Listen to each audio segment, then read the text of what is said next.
ചത്തുകാരൻ എവിടെ ചോദിച്ചത്?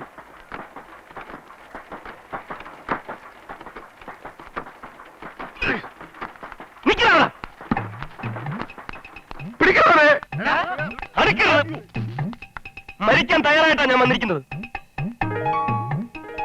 ഞാൻ പോസ്റ്റ് ഓഫീസിൽ നിന്ന് വരുവാ.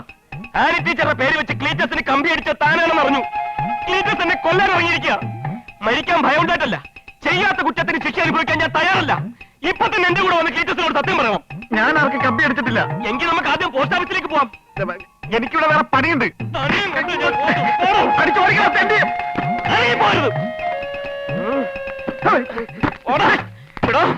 പോസ്റ്റ് ഓഫീസിലോട്ട് പോകണം. പിന്നെ ഞാൻ ജീവിക്കാൻ സമ്മതിക്കില്ല.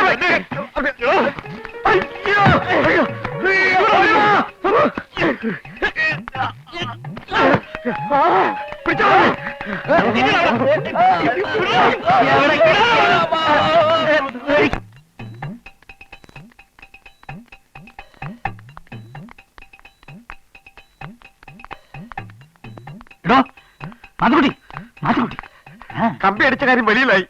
താൻ പറഞ്ഞിട്ടാണ് ഞാനത് ചെയ്തെന്ന മാഷോട് പറയണതായത്. അല്ലെങ്കിൽ അവരുടെ തട്ടും.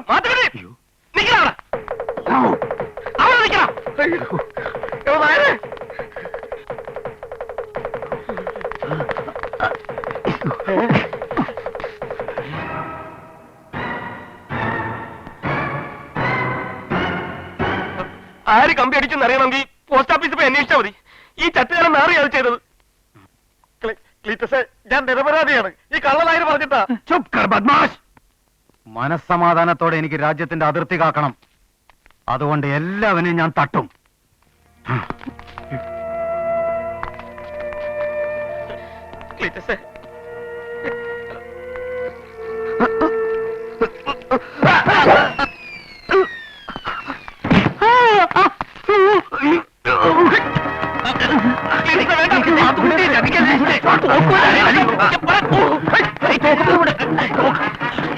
സമാധാനമുണ്ട്. പിടിച്ചു മാറ്റണോ? തോക്ക് വെച്ച് കളിക്കരുത്. ഇത് സമാധാനം പറഞ്ഞത്. പിടിച്ചു മാറ്റാൻ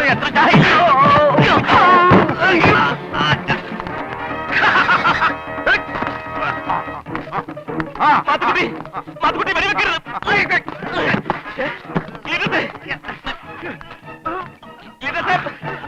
നോക്കിയത് വിടോ.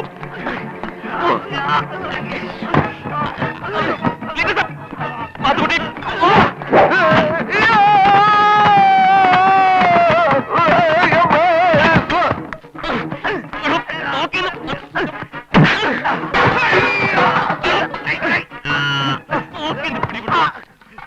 എന്താണ് മാത്തുക്കുട്ടി ഇതിന്റെ ഉള്ളിലാണ് കൊണ്ടേ കയ്യിട്ട് വിടുകണ്ട്.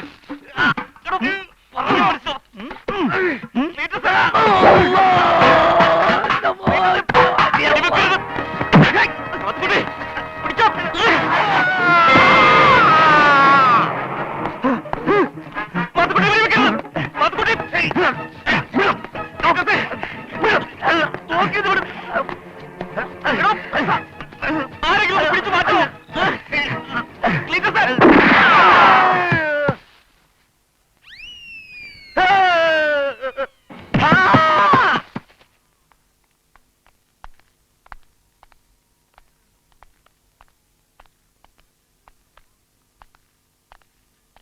ആളിനിപ്പോ എങ്ങനെയുണ്ട്? ഒന്നും പറയാറായിട്ടില്ല. വാ.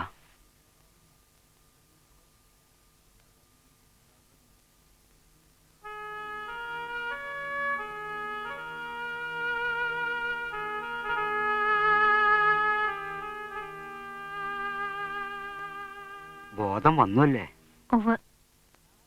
ക്ലീറ്റസേ, ചെല്ലും ചെലവും തന്ന് ഒരുപാട് കാലം ട്രെയിനിങ്ങും എടുപ്പിച്ച് ആയിരക്കണക്കിന് രൂപ ചെലവ് ചെയ്തിട്ടാ സർക്കാർ ഒരു പട്ടാളക്കാരനെ ഉണ്ടാക്കിയെടുക്കുന്നത്. ഏതോ ഒരു വിവരദോഷി കമ്പി അടിച്ചതിന് ക്ലീറ്റസ് ചാടിക്കേറി വന്ന് സ്വന്തം തല ഈ സ്ഥിതിയിലാക്കണമായിരുന്നോ? മരിച്ചിരുന്നതിൽ സർക്കാരിന് എത്രയാ നഷ്ടം? ഈ സർക്കാർ എന്ന് പറഞ്ഞ ആരാ? നമ്മളാ, ഇവിടുത്തെ പൊതുജനങ്ങളാ. അത് ക്ലീറ്റസ് മനസ്സിലാക്കണം. മാത്രല്ല, മിസൈലിന്റെയും പീരങ്കിന്റെയും മുമ്പിന്ന് രക്ഷപ്പെട്ടു വന്ന പട്ടാളക്കാരൻ നാട്ടിലെത്തി തെങ്ങിന്ന് 4 തേങ്ങ വീണ് ചത്തു തന്നെ. എന്തൊരു നാണക്കേടാ. ഞാൻ ഒരിക്കലും ക്ലീറ്റസിന്റെ ശത്രുവല്ല. നമ്മൾ രണ്ടുപേരും സല്യൂട്ട് ചെയ്യുന്നത് ഒരേ പതാകയാണ് ക്ലീറ്റസേ. ഇന്ത്യൻ പതാക, ത്രിവർണ്ണ പതാക. ഭാരത് മാതാ കി ജയ്. കണ്ടോ, ഇതാണ് യഥാർത്ഥ പട്ടാളക്കാരൻ. പെട്ടെന്ന് മുറിവണങ്ങാൻ ഞങ്ങൾ പ്രാർത്ഥിക്കാം. എന്നിട്ട് വേഗം അതിർത്തിയിലേക്ക് ചെല്ലൂ. നുഴഞ്ഞുകയറ്റക്കാരെ ഓടിക്കൂ. ജോലിയിൽ പ്രവേശിച്ച് ആദ്യം കിട്ടുന്ന ശമ്പളം ഞാൻ കാർഗിൽ ഫണ്ടിലേക്ക് സംഭാവന ചെയ്യും ക്ലീറ്റസേ.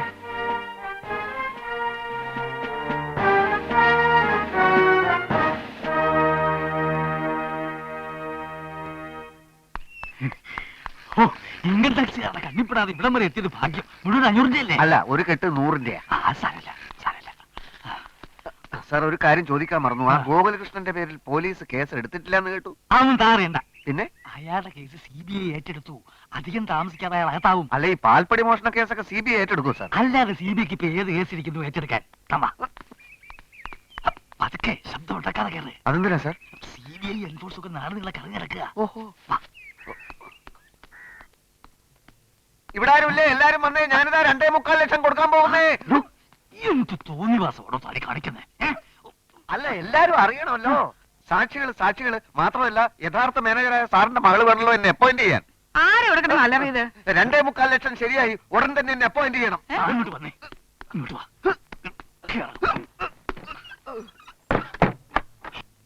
തൊലച്ചല്ലോടൂ താൻ. അവളുമാർ രണ്ടുപേരും ഇനി എനിക്ക് സ്വൈര്യം തരത്തില്ല. പണമാട്. അല്ല, സാക്ഷികള് ഞാൻ തന്നെ സാക്ഷി. ഇങ്ങോട്ടോടൂ.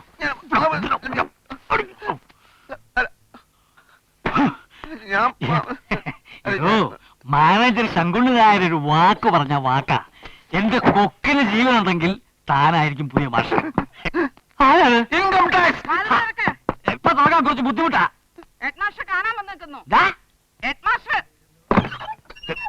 എന്താ ഹെഡ്മാസ്റ്റർ കാണാൻ വന്നിരിക്കുന്നു. ഭാഷ? എന്താ നമ്പ്യാരെ? കോടതിയിൽ നിന്നൊരു ഇഞ്ചക്ഷൻ വന്നിട്ടുണ്ട്. ഇഞ്ചക്ഷനോ? ഗോകുലകൃഷ്ണൻ മാസ്റ്ററുടെ അറിവോ സമ്മതമോ കൂടാതെ മറ്റാരെയും സ്കൂളിൽ നിയമിക്കാൻ പാടില്ല എന്നുള്ള ഉത്തരവ്. അയ്യോ 4 ലക്ഷം അങ്ങനെ ചുളിലടിക്കാൻ പറ്റില്ല. ഇപ്പം മനസ്സിലായി കാണും. അങ്ങനെ ചിരിക്കാറായിട്ടില്ല ഗഫൂർ.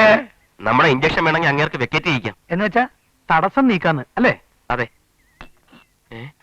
നമ്മുടെ കുറുവാഞ്ചേരിയിലെ മാഷല്ലേ വരുന്നത്? അതെ, അയാൾ തന്നെ. സംഗതി അറിഞ്ഞിട്ടുള്ള വരുവാന്നാ തോന്നുന്നത്.